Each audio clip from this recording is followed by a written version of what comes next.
Viendo los invitados entre amigos y colegas, gracias por haber atendido nuestra invitación de Centro Universitario Duma.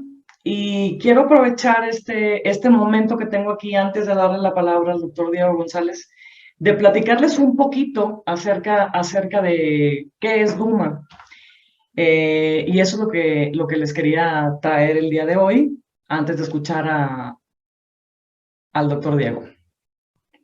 Pues miren, en Duma somos una universidad 100% en línea, de reciente creación, todos ustedes que están aquí, que saben cómo es el mercado y cómo es la educación completamente en línea, saben perfectamente que va dirigido a personas que por sus ocupaciones, ya sea familiares o laborales, no pueden ir físicamente a una universidad. Entonces estamos nosotros para ofrecerles programas tanto de licenciatura como de maestría. Ahora, sé que algunas personas que están aquí no viven en México, entonces quiero hablarles un poco rapidísimo acerca de dónde viene Duma, porque como bien les dije, esto es nuevo, es un proyecto nuevo, pero el grupo educativo del cual yo soy parte, que estamos lanzando este producto al mercado, no somos tan nuevos. Iniciamos nosotros con la preparatoria Tampico. Es un proyecto que fundó mi abuelo y algunos colegas profesores en Tampico, Tamaulipas, México. Ahorita les voy a decir dónde está. Hace 94 años, estamos por cumplir el año 95. Entonces, en esa parte, pues, no somos tan nuevos. Y tiempo después, ya tanto mi papá como mi familia en general, mi hermano, mis hermanas, iniciamos un proyecto que se llama UNITAM, que está también físicamente localizado en Tampico, Tamaulipas, y tiene secundaria, preparatoria y licenciaturas. Algunas de ellas están orientadas al área de salud. Entonces, fue por esto que tratando de entrar a esta parte de educación global, en donde ya no existen las fronteras, es como iniciamos el proyecto de Duma hace un par de años. Y como ustedes saben, los trámites para que todo esté en orden perfectamente los acabamos de finalizar y estamos completamente listos para comenzar a operar. Y nuestra primera generación, por así decirlo, comenzamos con ella el 30 de mayo, o sea, ya en muy pocos días. Los compañeros colombianos, ubicarlos les he hablado de Tampico, ¿no? Y Tamaulipas es el estado rojo que está en la frontera con Estados Unidos, y Tampico es una pestañita en el sur, pegado al Golfo de México, es una playa. Entonces ahí están situados tanto la Prepa Tampico como UNITAM, y el proyecto de Duma, evidentemente, parte de nuestro deseo es cruzar las fronteras estatales de Tamaulipas y nacionales, si es posible, ¿no? Por eso tratamos de expandirnos. Yo físicamente estoy en la Ciudad de México el día de hoy, y Diego está en Bogotá. Ahorita les voy a platicar sobre él. Y las licenciaturas que tenemos, que estamos por abrir, son 6, que son las que están viendo en pantalla: Administración de Empresas, Contaduría, Mercadotecnia, Comunicación, Publicidad y Medios y Pedagogía.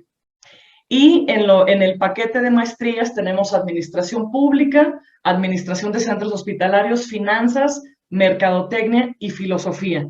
Y ahorita les voy a hablar un poco más de Filosofía. Las licenciaturas, todas duran 9 cuatrimestres, y las maestrías en general duran 4 cuatrimestres, excepto la maestría en filosofía, que dura 5. Les estoy hablando de la maestría en filosofía con mucho, esas son nuestras redes, estamos por todos lados. En TikTok también me faltó ya ponerlos aquí. La maestría en filosofía, de la que les he estado haciendo énfasis, es como, me da mucho gusto a mí iniciar este primer evento académico, porque es un distintivo de Duma. Un día platicando con el doctor Diego, empezamos a intercambiar algunas ideas, y él es parte fundamental del programa académico que vamos a tener. Es un programa completamente disruptivo, es el único que hay en México, al menos es el primero, que existe completamente en línea. Y eso me da mucho gusto, me da mucho orgullo y me da mucho gusto que él participe conmigo en que haya creído en el proyecto y poner parte de su conocimiento al servicio de Duma y de nuestros alumnos futuros de la maestría en filosofía, ¿no? Y bueno, Diego, muchas gracias por estar en el proyecto conmigo. Y hay algunos presentes que conocen al doctor, pero otros no. Y bueno, Diego es doctor en Ciencias Sociales por la Universidad Autónoma del Estado de México. Es magíster en Filosofía Latinoamericana por la Universidad de Santo Tomás en Bogotá, licenciado en Ciencias Sociales de la Universidad Pedagógica Nacional de Colombia. También, hace poco tiempo realizó, creo que antes de la pandemia, realizó una estancia de investigación postdoctoral en el Colegio de Sonora, aquí en el noroeste de México, y sus campos de investigación son las desigualdades socioespaciales urbanas, los estudios urbanos críticos y el pensamiento crítico latinoamericano. Y él ha sido docente de las universidades La Gran Colombia, Uniminuto, Santo Tomás y San Leo University, que tiene sede en Florida, en Estados Unidos. Doctor, te cedo la palabra y los controles para poder presentar la presentación, y no sé si tú quieras si alguien tiene alguna pregunta o algo, nos escriba por el chat. Sí, sería interesante pues allí, luego de esta presentación, pues es más una invitación a generar redes de pensamiento, de construir áreas de investigación y pues de reflexión contemporánea, ¿no? Entonces sí, sería muy interesante allí al final pues conocer apreciaciones, algunas inquietudes que se puedan generar, de eso se trata. Y pues de nuevo, gracias Norma por invitarme, hacerme partícipe de este proyecto y pues que con los mejores deseos para que haya éxito académico, éxito investigativo e intelectual en esto que comenzamos. Muchas gracias. Ya tienes las credenciales, ¿eh? Listo, sí, ya tengo aquí acceso, entonces voy a compartir acá una presentación y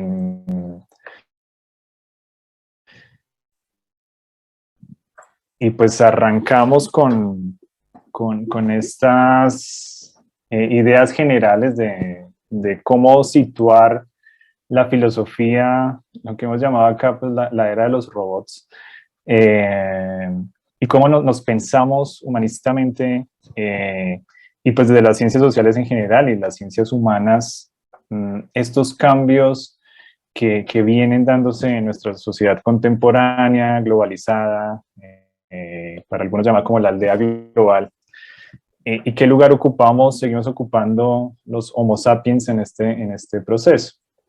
Como lo comentaba Norma, allí de cómo surge esta idea, ¿no? Cómo en medio de licenciaturas como el marketing, la administración, aparece la filosofía, ¿no? Que a veces decían, no, eso es supremamente, o que en temas de mercadeo, la filosofía no se proyecta como un área muy de mucho marketing, ¿no? Pero la idea precisamente es cómo situar que, pues, primero una universidad no podría pensarse sin la filosofía. Digamos que esto ha sido histórico y básico de lo que se ha constituido las universidades desde el siglo XIII hacia acá. Ha sido fundamental, ¿no? Entonces, desde la filosofía, cómo empezamos a pensarnos como el faro que da luces y que permite el diálogo disciplinar y la construcción de las otras disciplinas, de los otros campos del conocimiento, y pues también convocar a ese diálogo inter y transdisciplinario. Entonces, bueno, por eso lo hemos titulado así como la filosofía en la era de los robots y bueno, cuáles serían esos retos y esas perspectivas que hay actualmente para pensarlos. Bueno, quiero comenzar con algo que plantea Yuval Noah Harari, en uno de sus textos, que precisamente ha sido un buen producto de marketing, ya así en el mundo literario, en el mundo librero, en su texto Homo Deus, Harari precisamente nos pone en esa situación de pensarnos las humanidades frente a esos nuevos retos que nos plantean la relación principalmente con el desarrollo de la inteligencia artificial, del Big Data, de esta revolución industrial 4.0, el perfeccionamiento de las máquinas y demás. Harari allí en este texto nos plantea lo siguiente, nos sitúa en que pues, a lo largo de miles de años han habido tres grandes problemas que acuciaron a los pobladores tanto de la China del siglo XX, a los de la India medieval y a los del antiguo Egipto. Y eso ha sido la hambruna, la peste y la guerra. Y bueno, por allí aparecería la muerte también, ¿no? Como estos cuatro jinetes que siempre han estado presentes en esas reflexiones desde que la especie humana se constituye, desde que ese homo sapiens se constituye como una especie autodenominada dominante. Así, generación tras generación, los seres humanos rezaron a todos los dioses, ángeles y santos, e inventaron innumerables utensilios, instituciones y sistemas sociales. La hambruna, la peste y la guerra han sido como generalmente esas temáticas frente a las que los seres humanos nos pensamos, y allí surgen las disciplinas, las ciencias, el conocimiento, las universidades, cómo combatir, cómo disminuir la hambruna, la peste y la guerra. Recién pues, estamos pasando como especie una prueba bastante difícil como fue esta pandemia por COVID-19 que nos puso de nuevo allí en estas circunstancias de decir, bueno, ¿qué es lo que ocurre? Y algunos acudían a dioses, ángeles y santos para pedirle que nos sacara de esas circunstancias y poder superar ese impasse. Pero lo que hemos logrado entender como especie, y gracias también a la ciencia, al conocimiento y a las diferentes disciplinas, es que tanto la hambruna, la peste y la guerra no dependen de cosas metafísicas. No es algo que se deba a alguna maldición o cosas que no pudiésemos explicar como especie, sino que precisamente la técnica y la tecnología han permitido entender que la hambruna, la peste y la guerra pueden ser controladas, incluso superadas por esa misma técnica, por esa misma tecnología, a través de las vacunas, a través de políticas gubernamentales y acuerdos para no matarnos en la guerra. Bueno, de una u otra forma a veces se rompen esos acuerdos y estallamos en guerra permanentemente, pero a lo largo de la historia podemos ver que cada vez es menos la cantidad de hambrunas, de pestes y de guerras, y que pueden ser controladas técnica y tecnológicamente. Esto entonces ha puesto al ser humano, al Homo sapiens, en una circunstancia en que es consciente que puede, a través de lo técnico y lo tecnológico, superar esas limitantes y que ya no hay unas barreras metafísicas a las cuales respondería la historia humana, sino que cuando hay una hambruna, hay una peste o una guerra, entendemos que es debido a que alguien cometió un error, ¿sí? Hay un error técnico. Incluso la muerte empieza a ser entendida como, ya no como esa figura que nos persigue con esta calavera que nos persigue y que es porque nos tocó de una u otra forma, hay una explicación metafísica del asunto de la muerte, sino que es una falla técnica, ¿no? Falló el corazón, falló el riñón, falló alguno de los sistemas, y que si encontramos y prevenimos ese mal funcionamiento, podemos incluso pues, prolongar la vida. Una muestra de ello pues, es el aumento en el último siglo de la esperanza de vida, que se ha duplicado, ¿no? La reducción de hambrunas, ¿sí? Entonces cuando hay una hambruna es por alguna falla técnica que alguien, bueno, en la cadena de suministros o en la consecución de insumos, pero que puede ser resuelto también técnicamente y tecnológicamente, al igual que las pestes. Bien, eso entonces, esos adelantos tecnológicos, esos adelantos técnicos, permiten entonces que la perspectiva de en qué ocuparnos a pensar y contra qué luchar como humanidad, como especie, como globalidad, pues ha cambiado. Entonces, ¿cuáles serán esas otras cosas por las cuales tendremos que preocuparnos y luchar? Y que esto empiezan entonces ya a hacer esas preguntas transversales en donde pues es esta invitación a pensarnos colectivamente, y pues que en el marco de la fundamentación de una maestría en filosofía pues vale la pena siempre retomar, y pues sobre estos ejes de cuestionamiento está pensada la malla curricular.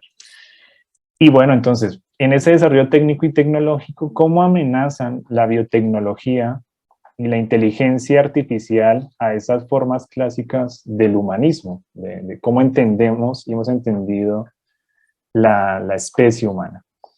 Entonces allí nos pone en unas circunstancias de si, bueno, podemos superar el hambre, la guerra y la peste técnica y tecnológicamente.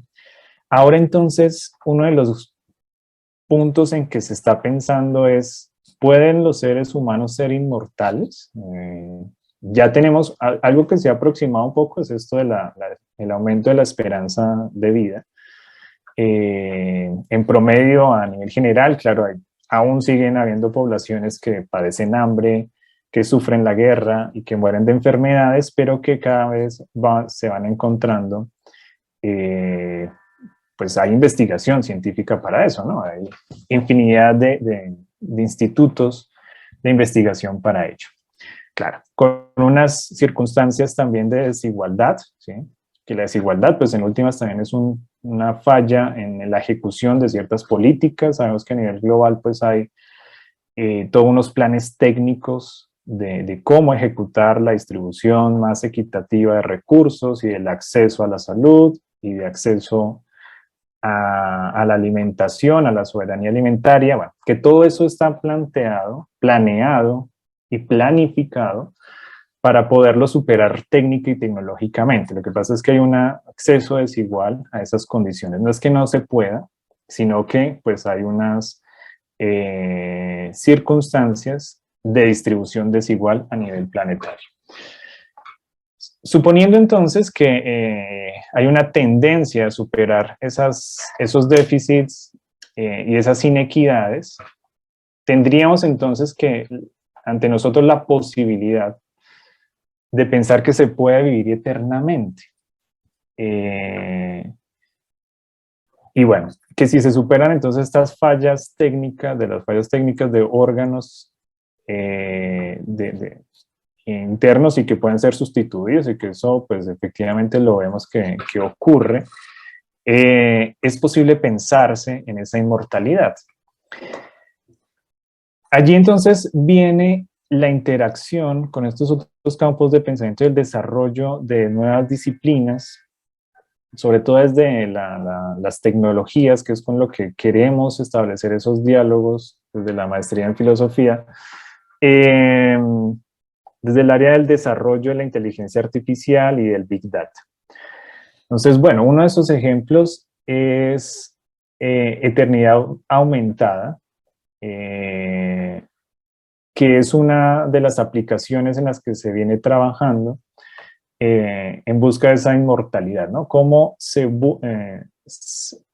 a través de inteligencia artificial lograr acumular la mayor cantidad de datos posibles de cada uno de nosotros para que pueda ser replicado y crear un avatar virtual idéntico que siga funcionando más allá incluso de nosotros mismos, cuando dejemos de vivir orgánicamente, ¿sí? Cuando el cuerpo falle en su totalidad y que ya no haya posibilidad de sustituir estos órganos por algo digamos, órganos inorgánicos, ¿no? Esto suena un poco contradictorio, pero un poco más sintéticos, ¿no? ¿Cómo vamos haciendo ese tránsito a una constitución de cuerpos más sintéticos, pero funcionales?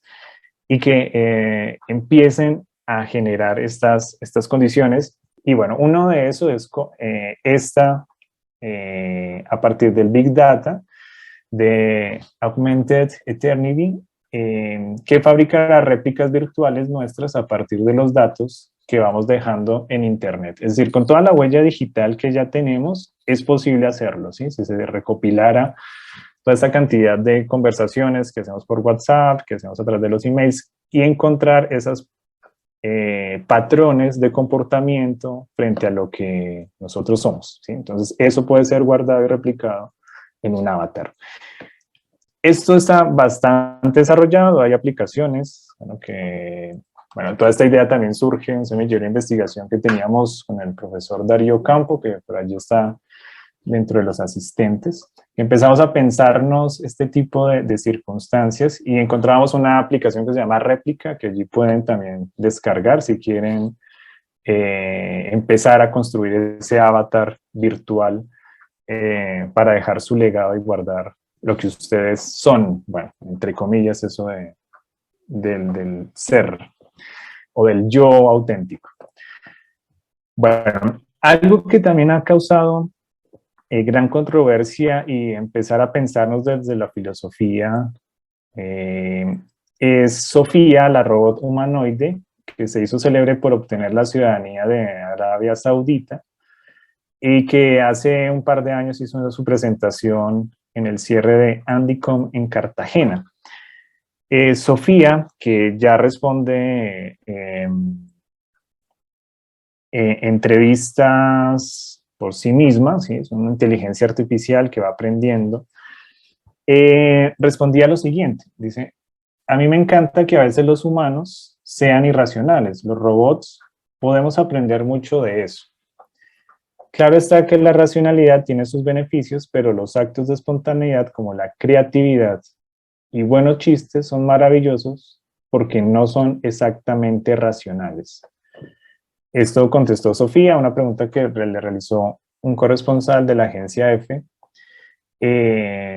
Y bueno, entonces, esta forma en que ya ahora es la mira, cómo nos ven los robots a nosotros, ¿no? Y cómo a partir de este aprendizaje que ha tenido Sofía, que es una de las primeras robots ya con inteligencia artificial y con cierta autonomía, empieza a concebir ahora, a hablar de los humanos, ¿no? Bueno, cómo se va aprendiendo de eso. Y ahí encontramos entonces una característica interesante allí en lo que plantea Sofía, y es que pensamos que lo netamente humano ha sido lo racional. Pero lo que destaca Sofía es que lo más maravilloso de los humanos es precisamente lo contrario, lo irracional. Lo que aún no podría ser percibido o planificado por un algoritmo, metido dentro de un algoritmo y hacer predicciones desde los algoritmos, pues son esas irracionalidades. Pensaríamos entonces que el dominio, o lo que nos han mostrado las diferentes películas o libros de ciencia ficción sobre el futuro de las máquinas que dominarían a los humanos, porque logran descubrir toda la racionalidad y materializar dentro de predicciones todo lo racional humano, queda un poco desvirtuado, ¿no? Porque es precisamente esta dialéctica entre lo racional y lo irracional lo que permitiría este mayor avance frente a eso. Podríamos pensar entonces que no es tanto un dominio de las máquinas en este sentido apocalíptico de que nos van a dominar las máquinas y desaparecerán los humanos, sino en una mayor hibridación entre lo humano y lo robotizado. ¿Sí? En esta palabra de los cyborg, precisamente de cómo vamos interiorizando estas tecnologías en nuestro cuerpo, ¿sí? Cómo las vamos incorporando, ¿no? Meter en el cuerpo estas tecnologías y que cada vez vamos a ser mucho más inorgánicos. Y así entonces aumentar tanto la esperanza de vida como la posibilidad de alcanzar una vida eterna, bien sea, no, aunque no siempre físicamente, pero al menos sí como información que va a perdurar eternamente. Bueno, precisamente por allí está pensado un curso dentro de la malla de inteligencia, de la maestría en filosofía sobre las distopías y utopías vistas desde el cine y la literatura, cómo han pensado esta relación hombre-máquina, ¿no? Inteligencia artificial y demás. Entonces, un recorrido también por la representación estética, unas estéticas de la utopía y la distopía de la tecnología 4.0.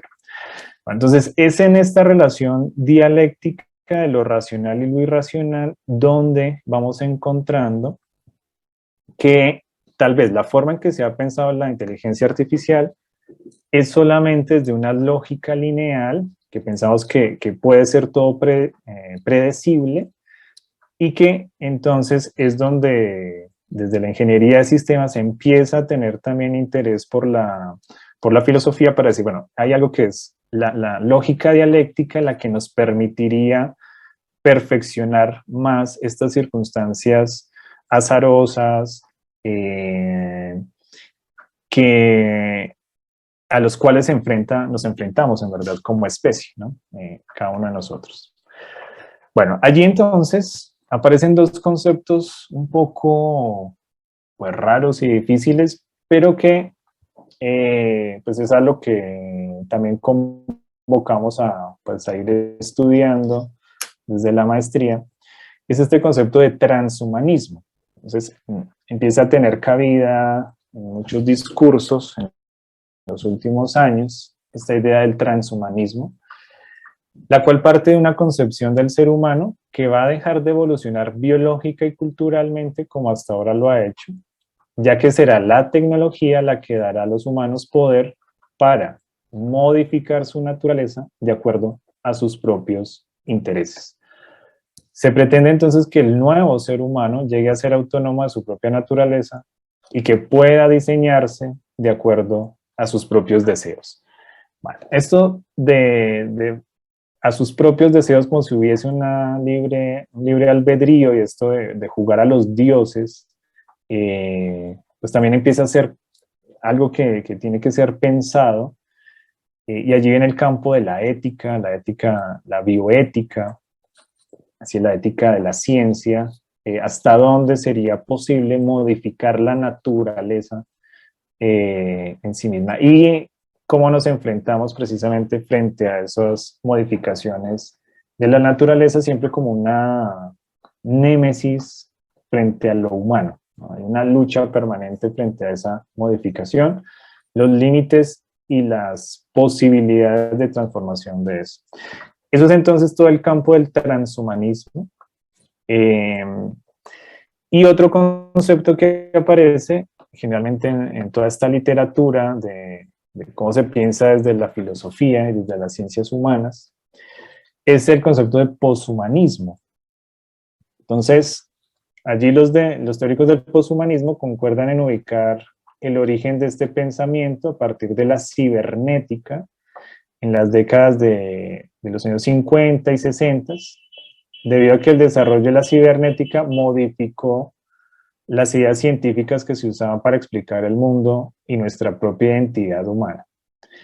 Y en últimas entonces superar ese antropocentrismo en donde el ser humano está en el centro del cosmos.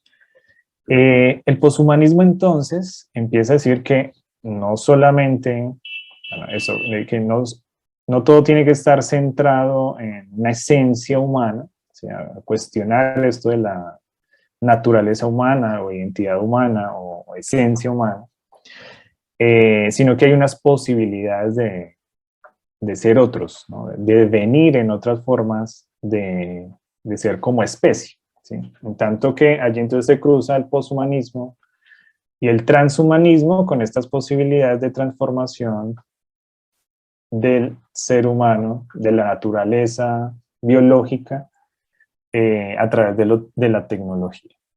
Entonces, bueno, ahí es donde encontramos estos posibles diálogos con las biotecnologías, con la bioquímica, con la cibernética, con la informática, con la medicina, en tanto como nos pensamos pues, filosóficamente esos nuevos retos. Bien, hay un texto también allí que empieza a abordar estas circunstancias en que nos vemos abocados en la relación con la tecnología, de Paula Sibilia, que nos habla del hombre posorgánico. Paula Sibilia plantea cómo estamos teniendo un paso de una sociedad o de un constructo histórico basado en lo material hacia lo inmaterial, es decir, pues básicamente fundamentados en códigos y en información. Entonces, bueno, retoma una frase de Mark Derry que dice que nos dirigimos desde la tranquilizadora edad del hardware hacia la desconcertante y espectral edad del software, en la que el mundo que nos rodea está cada vez más controlado por circuitos demasiado pequeños para ser vistos y códigos demasiado complejos para ser completamente entendidos. A esto es entonces a lo que Paula Sibilia llama este hombre posorgánico, ¿sí? De cómo pasamos de rechazar esos órganos que se deterioran biológicamente a ser sustituidos pues, por órganos sintéticos. ¿Sí? Y que cada vez entonces podríamos tener hasta un 80% de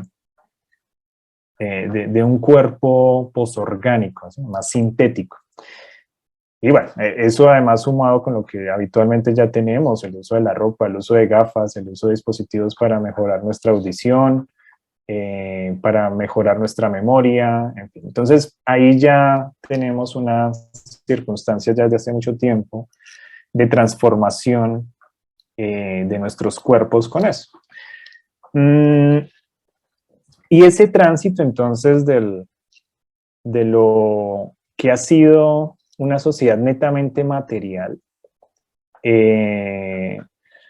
fundamentada, por ejemplo, en las máquinas, ¿sí? En la posesión de cosas, en la acumulación de cosas materiales, en eso además pues también se ha fundamentado la economía, y allí pues hay otro campo de relación con la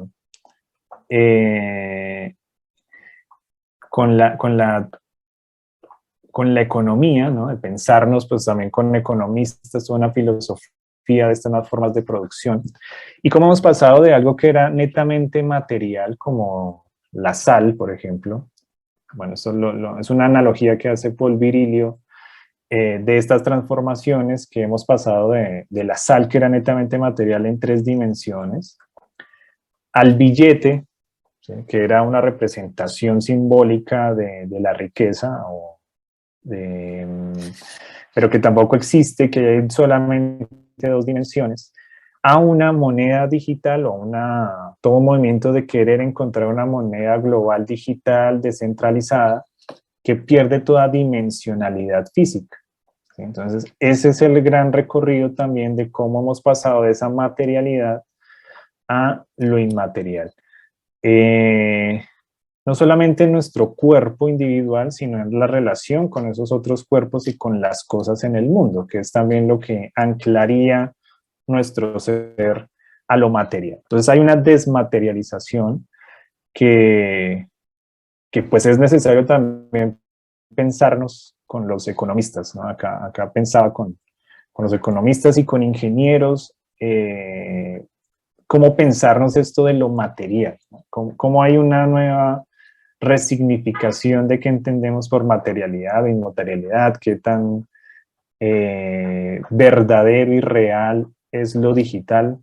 Ahí hay una serie de discusiones pues, que es necesario pensarse, que es muchos interrogantes que dan vueltas siempre frente a eso. Entonces, allí estamos frente a esa digitalización y tres grandes cambios para también dejar abierto toda esta, pues una infinidad de interrogantes, que es la idea de esta charla inicial, de abrir todos estos espectros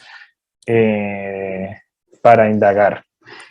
Entonces, bueno, hay tres grandes puntos que quiero resaltar y es cómo hemos pasado de un régimen de propiedad a la flexibilidad del acceso. Es decir, cómo también hemos llegado de que ya no lo importante es el tener cosas y todo el sistema que legitimaba la propiedad, como los notarios, los sellos, el registro, la escritura, que decían quién es propietario de algo, ¿sí? De tener y acumular cosas. La situación entonces de pasar del hardware, ¿no? De tener algo duro, algo material ahí presente en tres dimensiones, a un régimen mucho más flexible donde lo que importa es tener el acceso a servicios. Ejemplo, la famosa política del leasing, ¿no? Ya no compras un carro, sino que alquilas por un tiempo un carro, una casa, un servicio, porque lo que importa es eso, poder acceder al servicio que presta esa cosa, no acumularla como sería propio en un régimen de propiedad. No tener una cantidad de películas en casa, sino poder tener el acceso a una plataforma que te brinde el servicio de ver películas. Entonces, esta digitalización nos va sacando de este régimen de la cosa. De allí entonces que Byung-Chul Han nos dice que estamos en la sociedad de las no cosas.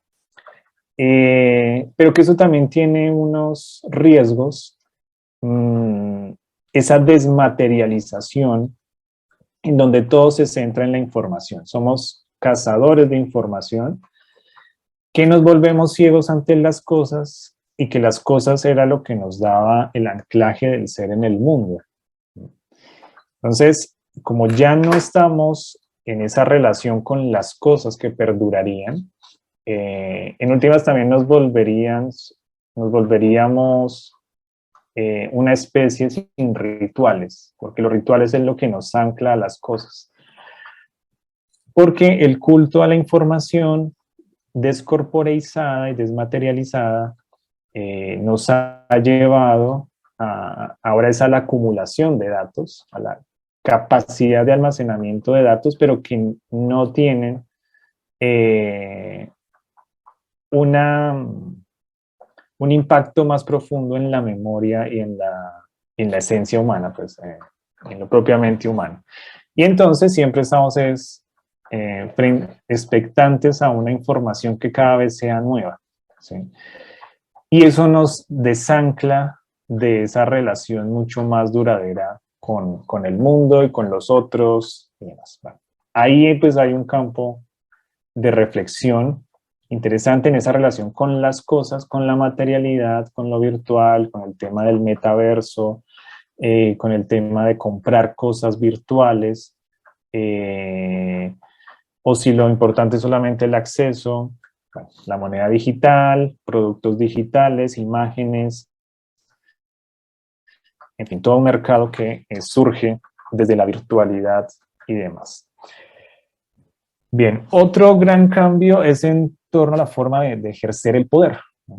Entonces, la forma de ejercer la vigilancia, hemos pasado de la vigilancia al control, y allí entonces pues un diálogo de cómo pensarnos desde las ciencias políticas también, esas nuevas formas de ejercer el poder, ya no en la materialidad de la prisión o de la institución que te castiga y que en medio de unas paredes controla el cuerpo, que sería propio de una vigilancia, sino en una sociedad de control donde es abierta donde no tienes un guardián o un carcelero encima, sino que tú eres quien entregas toda la información y te sometes, en este caso al Big Data y pues al software, a la dictadura del software, que abiertamente entregas tu información y te sometes a esa forma de control. Y que pues allí tendríamos también esa forma de, nuevas formas de ejercer el poder socialmente. Entonces, Te voy ahí a interrumpir, encontramos te voy a interrumpir un segundo, doctor. Aquí hay un esa parte. comentario que Dime, me parece que es cuéntamelo. justamente de lo que estás Ajá, hablando. Lo hace el doctor Camilo Castiblanco, este, en donde dice que lo hace pensar en Black Mirror y la intromisión de la tecnología en la cotidianidad de las relaciones humanas, pero también cómo desde allí surgen las nuevas dinámicas de biopoder, justamente de lo que estás hablando. Dice, mi pregunta es, ¿cómo ajá, entiende estas nuevas formas de disciplina y de control que se generan a partir de la tecnología? ajá. Sí, sí, sí. Sí, es que justo lo estaba leyendo allí de Camilo, frente a lo que plantea Black Mirror, ¿no? Es esta serie bastante fascinante de cómo ha logrado comprender estas problemáticas que nos genera en nuestra interacción con la tecnología, ¿no? Y una de ellas es la forma de ejercer el poder, de cómo se pasa de de una biopolítica, un control sobre la vida netamente, sobre todo ejercida sobre el cuerpo, a una circunstancia donde el control se ejerce sobre la psique, ¿sí? Entonces, es algo que el mismo Byung-Chul Han plantea de cómo hemos pasado más de una biopolítica, que sería más propio de la sociedad de la vigilancia, a una psicopolítica más característica de una sociedad del control, en donde en el biopoder o en la biopolítica existía este ejercicio directo del sometimiento del cuerpo, pero que no era posible controlar, por ejemplo, los deseos o saber qué pensaba la gente o detectar conspiraciones o cuáles eran sus intereses, sus angustias, porque esos puntos ciegos que la sociedad de la vigilancia nunca podía detectar, pues daba pie para las conspiraciones y demás. Por eso era posible pensarse resistencias, insurgencias dentro de la biopolítica, ¿sí? No era un poder absoluto allí. Mientras que la sociedad del control logra irrigar todos estos intersticios por los cuales antes se podría colar ciertas insurrecciones y resistencias.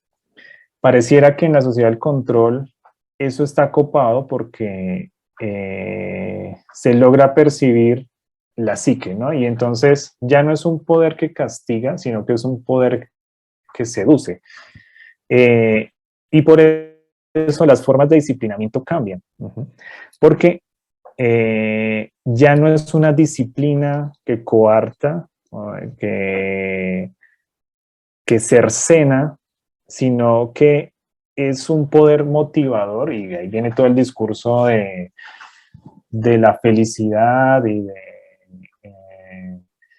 de pensar positivamente y que no mires el vaso medio vacío, sino medio lleno, y entonces que las posibilidades de ser felices, así estés explotado, pero entonces siempre pensar positivamente, ¿no? Entonces, porque es un poder seductor en donde el tema de la felicidad te lleva a que los deseos estén allí siempre manifiestos en el Big Data y pues a través de las diferentes aplicaciones, que puedas manifestar cómo te sientes y así entonces pueden haber ciertos satisfactores también que se pueden conseguir a partir de tu relación con las aplicaciones y con la tecnología.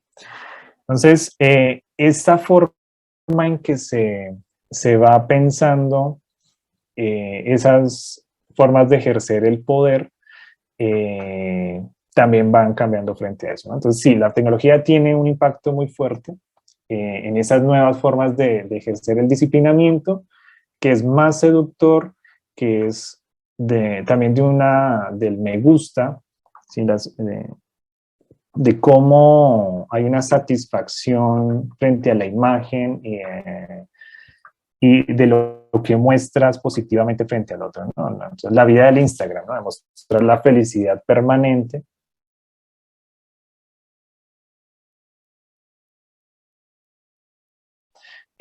Sientes, ¿qué esperas? Y así puede ser perfilado por el Big Data, ¿no? Es esta otra forma. Pero que no hay un castigador o un carcelero encima, sino que eh, damos la información abiertamente y libremente y a gusto, ¿no? De hecho, entonces estamos midiéndonos todo, tenemos todos los dispositivos smart allí interconectados y damos entonces esa información y ese sometimiento voluntario a, esa sociedad del control. Bueno, ahí entonces, pues, estos son como los interrogantes que van surgiendo frente a a estas relaciones con estas nuevas tecnologías y que pues también el hambre, la guerra y la peste pueden ser cada vez más superadas por todo esto, ¿no? Producir alimentos en laboratorio, producir carne en laboratorio, que tú imprimas las impresiones 3D, que puedas imprimir tu propia comida, en fin. Entonces, ahí hay pues toda una serie de ejes para reflexionar, para pensarnos, para convocar desde las diferentes disciplinas. Yo carezco de conocimientos de la ingeniería de sistemas, de la medicina, entonces por eso esa convocatoria para establecer diálogos interdisciplinares y transdisciplinares con estas áreas del conocimiento. Y bueno, Norma, creo que hasta ahí pues yo pues iría y pues no sé si habrían otras preguntas, intervenciones, además de la de Camilo. Gracias también por la pregunta. Muchas gracias, doctor. No sé, la pregunta o el comentario que nos había hecho Camilo, creo que ahí al final con esta última parte creo que quedó bien resuelta. No sé si alguien más tenga algún comentario que quiera hacer. No, no, no son temas tan simples, ¿no? Yo siempre me impresiono con estas cosas. Y este filósofo, justamente el que tienes aquí enfrente, Byung-Chul Han, con esta frase de somos cazadores de información, no sé, como son cosas que a mí me mueven, en donde apunté yo por acá este pedazo donde decía, nos volvemos ciegos ante las cosas, silenciosas y discretas, incluso habituales. Es bastante fuerte. No nos estimulan, pero nos anclan al ser. Entonces, pues bueno, yo te agradezco mucho todo el tiempo que nos dedicaste para preparar la presentación. Mira, aquí ya Norma, nos... aquí hay ¿Sí? Sergio había hecho otra pregunta sobre el tema de la ética en la Sí, aplicación tecnológica que... sí, el doctor Sergio Maravillas.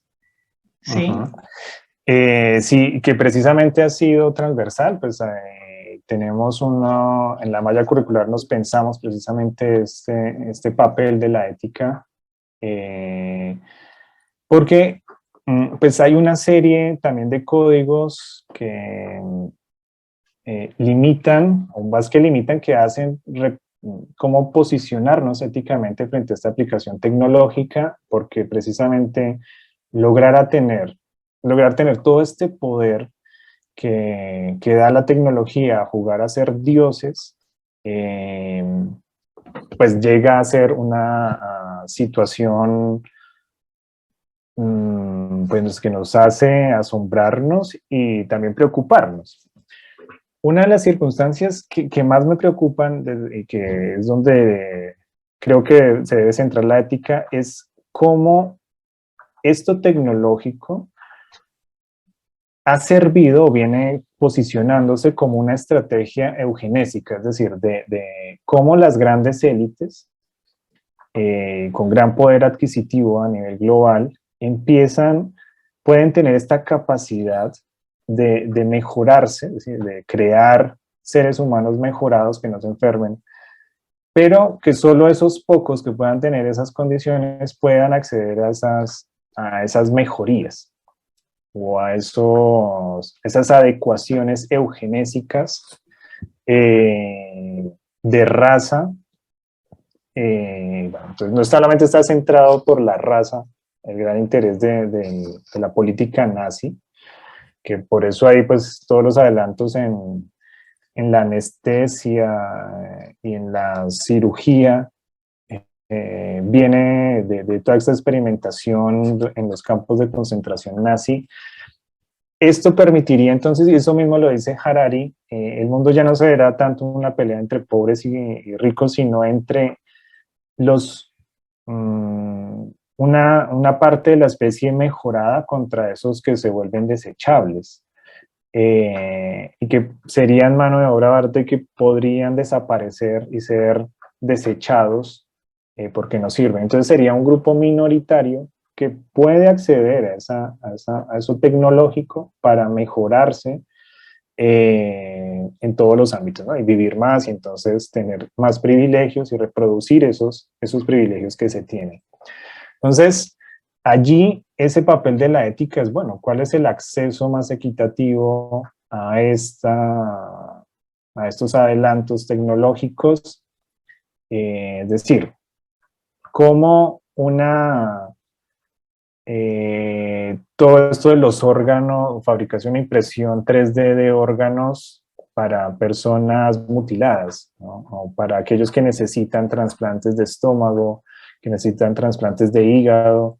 Entonces, ¿cómo se puede acceder a esos adelantos tecnológicos más equitativamente, que no sea solamente un privilegio de unos pocos? Entonces, esa es una situación ética fundamental.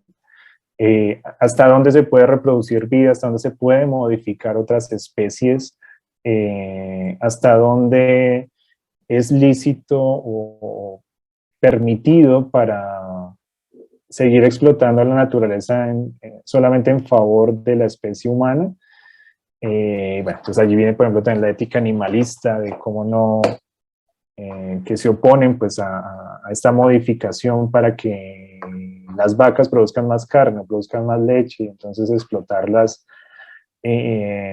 con una mayor infinidad de cosas solamente en favor de esta especie del Homo sapiens. Entonces ahí esa es otra mirada ética. Esas son las dos principales circunstancias éticas que me preocupan a mí. Hay muchos otros códigos de ética frente al acceso, frente a la distribución, frente a los alcances de la tecnología y de la biotecnología. Y bueno, eso pues es un gran campo también de estudio y que pues allí también está pensado para eso, en la malla curricular.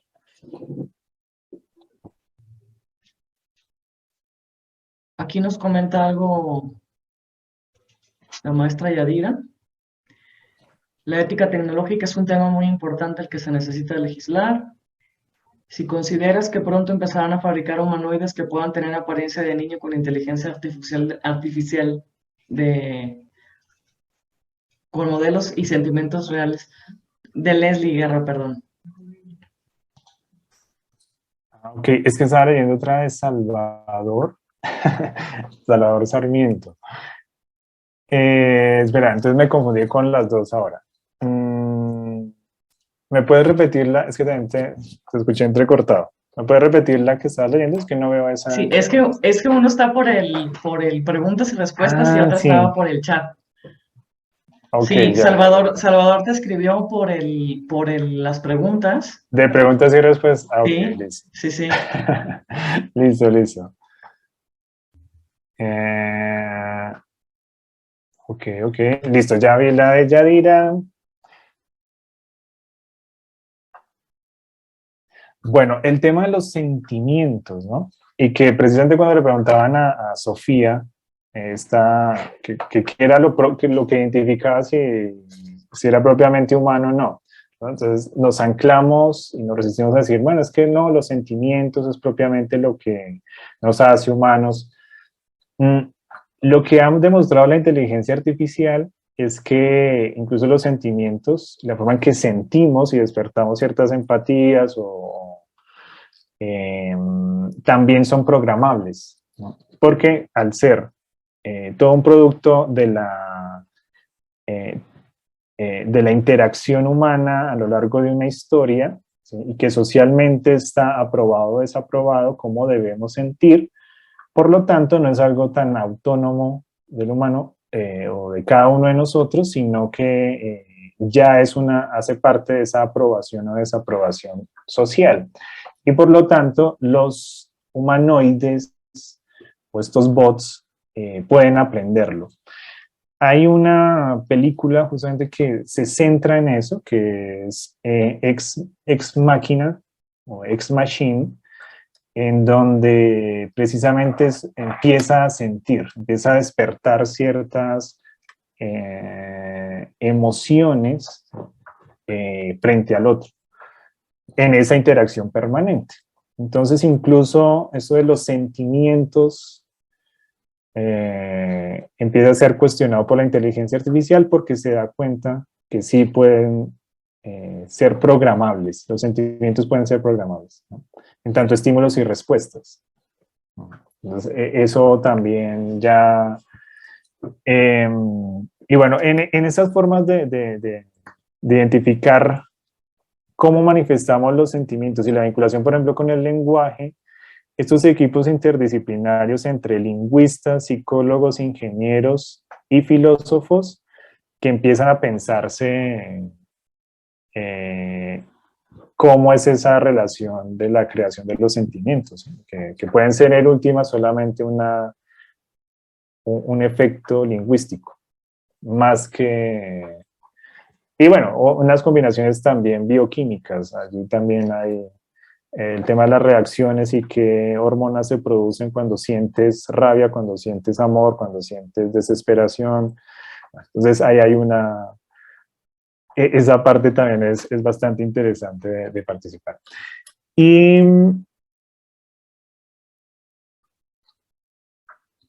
ok, lo que dice Salvador, precisamente como la perpetuidad del legado a través de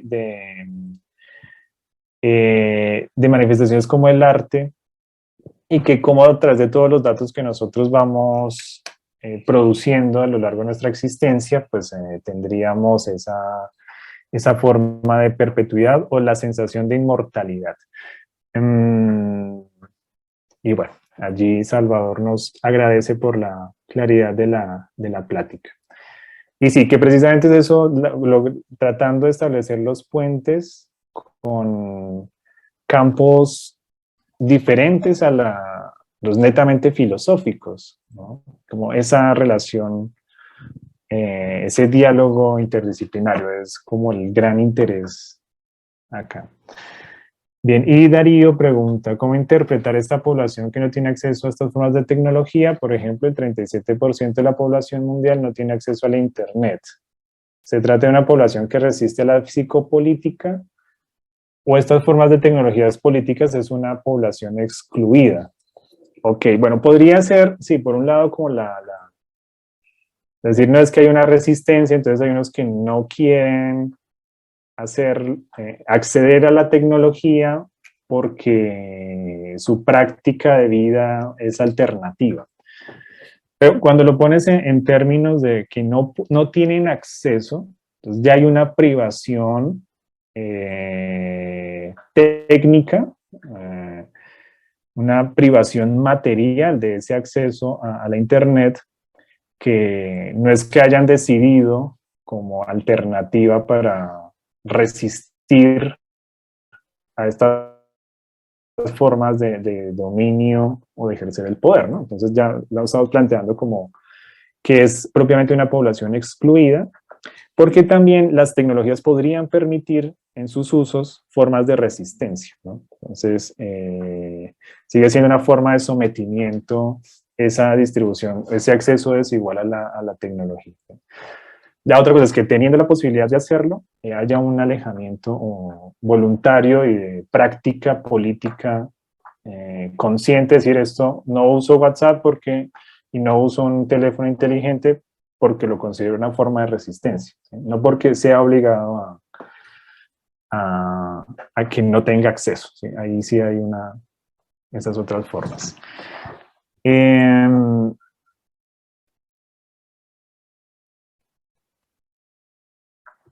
Ok, como esta racionalidad, ¿no? Que los crímenes o que los delitos serían pensados, Yadir haciendo una réplica acá a lo que decíamos de los sentimientos. Es que es Dice, abogada, bueno, entonces ok, tenía que preguntar. perfecto, ¿no? Muy bueno, entonces ya estamos generando estos diálogos interdisciplinares. Ajá, yo creería que creer que siempre toda acción humana está racional, digamos que es una de las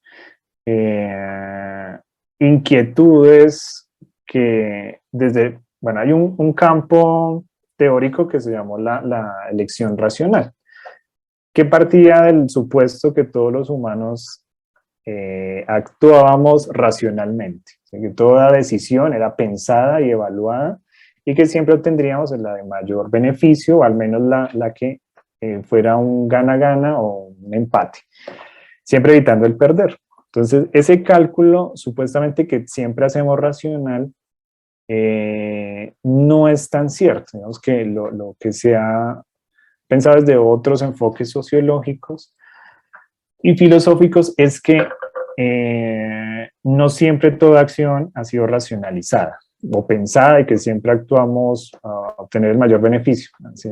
Es decir, los seres humanos cometemos estupideces. Aún teniendo la posibilidad de que la opción más favorable sea la más fácil también tomamos decisiones estúpidas. La inteligencia artificial pretende entonces tecnificar la decisión y que pueda también servirnos para tomar siempre la mejor decisión, la más racional. Pero eso eliminaría entonces estas contradicciones propiamente humanas y que pueden haber circunstancias en donde hay oposición de decisiones lógicas. Hay un experimento que justamente hacíamos en el semillero que era con la máquina moral, que es un experimento que hace el MIT, que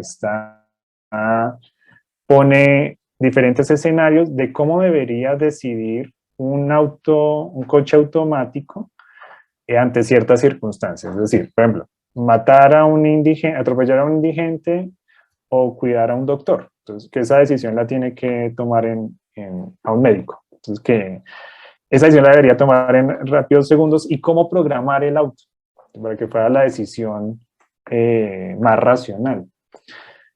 Pero bueno, entonces allí tendríamos que quién programa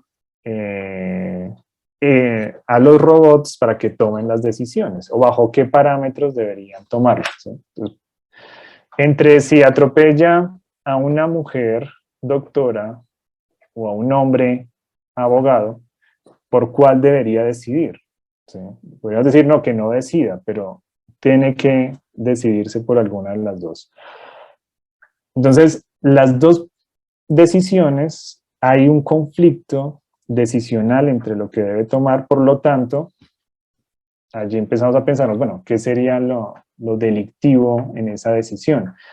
Entonces, pensar que la máquina siempre va a tomar la mejor decisión y que va a evitar el delito no sería como tan cierto, ¿no? Sino que empezamos a enfrentar también a las máquinas a dilemas morales que no siempre son fáciles de resolver, es decir, no se pueden resolver frente a una perspectiva lógica como se pretende desde la lógica lineal con la que se programan los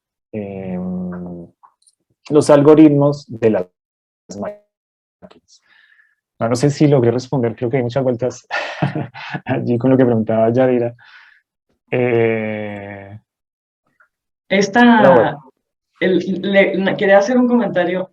Ahorita que habemos ahí de todo, ¿no? Un poco aquí la gente que nos está acompañando.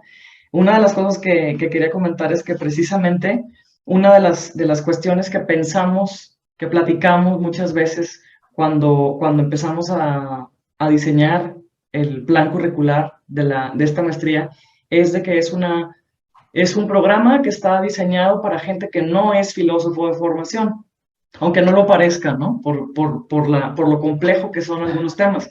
Pero justamente a lo largo de tu charla mencionaste muchas disciplinas, desde la salud, la ingeniería, etcétera, etcétera.